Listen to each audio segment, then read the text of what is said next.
I'm Clark Quinn of Quinnovation. One of the things I do is to help organizations improve their design processes. Last week, I talked about when to team up in the process of learning design.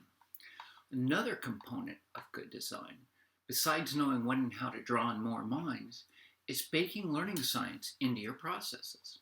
That's where tools help. I expect that most orgs do have process support, but baking and learning science seems not to be there. So here I'm exhorting IDs to support thyself. As I discuss in my forthcoming book, there are nuances to each of the elements of learning design, as I also talked about for Learnovators. That includes meaningful practice, useful models, motivating intros, and more.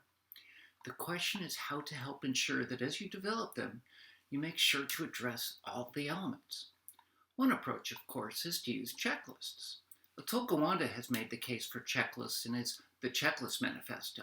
In this great book, he talks about his own inspiring efforts in the context of other high-risk, high-value endeavors, such as flight and construction. There are clear benefits.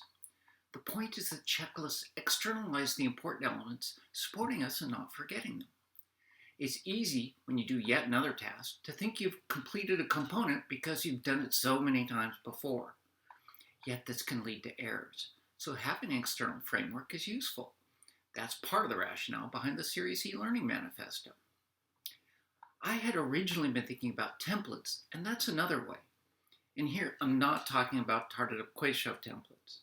Instead, I mean a tool that leaves stubs for the important things that should be included.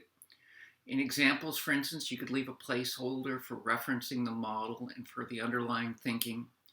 Really, these are checklists in another format. What you don't want to do is make it too constraining. You want to create a minimum floor of creativity, of quality, without enforcing a ceiling, at least other than the ones your own schedule and budget will cause. But you want to be creative while also maintaining effectiveness. And you can do this in your authoring tool. Just as you may have a template you reuse to maintain look and feel, you can have placeholders for the elements. You can also provide guidance for the elements in a variety of ways. There are lots of forms of performance support, and just as we should be using them to assist our performers, even doing backwards design to design the tools first, then any learning, we should be using them to overcome our own cognitive limitations. Our cognitive architecture is amazing, but is prone to all sorts of limitations. There's no perfect answer. We can suffer from functional fixedness, set effects, confirmation bias, and more. I'll admit, I created an ID checklist. The only problem was it had 178 elements, which might be unwieldy, though I did go through the whole process. But you should make sure that whatever tools you do have cover the necessary elements you need. I did create a more reasonable checklist to accompany my Make It Meaningful initiative, coming soon to a theater or drive-in near you. Our brains have limitations that influence our ability to design. Fortunately, we can use technology as support to minimize the impact of those limitations and maximize the contributions of our outcomes. And we should. Thus, my encouragement to IDs to support thyself.